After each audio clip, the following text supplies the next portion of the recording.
আমি বলি না না, বান্দা মুমিন বান্দার খাওয়া ইবাদত, মুমিন বান্দার পান করা ইবাদত, মুমিন বান্দার ইস্তিনজা করা ইবাদত, মুমিন বান্দার বাজারে যাওয়া ইবাদত, মুমিন বান্দার সব কিছু ইবাদতের মধ্যে লিপ্ত হবে।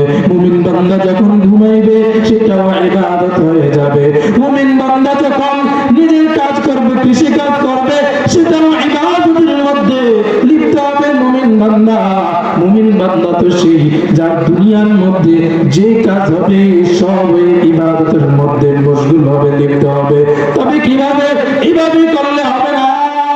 খানা তো আমরাও খাই, খানা তো কুকুররাও খায়, গরু খানা খায়, খানা তো আমরাও খাই, ইস্তেঞ্জা তো আমরাও করি, অন্যান্য পশু পাখিরা, অন্যান্য জীব জন্তুরাও ইস্তেঞ্জা করে।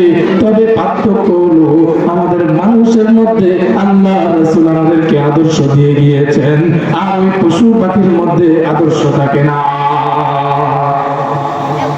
তার মানে আমার ঘুমটা ইবাদত হবে কখন? যখন আমি রাসূলের আদর্শ অনুযায়ী ঘুমাই। আমার খানাটাও ইবাদত হবে যখন আমার খানাটা হবে রাসূলের আদর্শ অনুযায়ী। আমার বাজারে যাওয়াটাও ইবাদত হবে যখন আমার বাজারে যাওয়াটা হবে রাসূলের আদর্শ অনুযায়ী। আমার ব্যবসাটা ইবাদত হবে যখন আমার ব্যবসাটা হবে রাসূলের আদর্শ অনুযায়ী। আমার সব কিছু ইবাদতের মধ্যে গণ্য হবে কখন?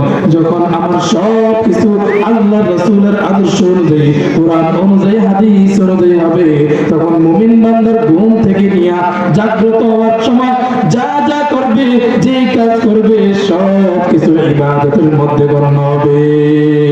সুবহানাল্লাহ।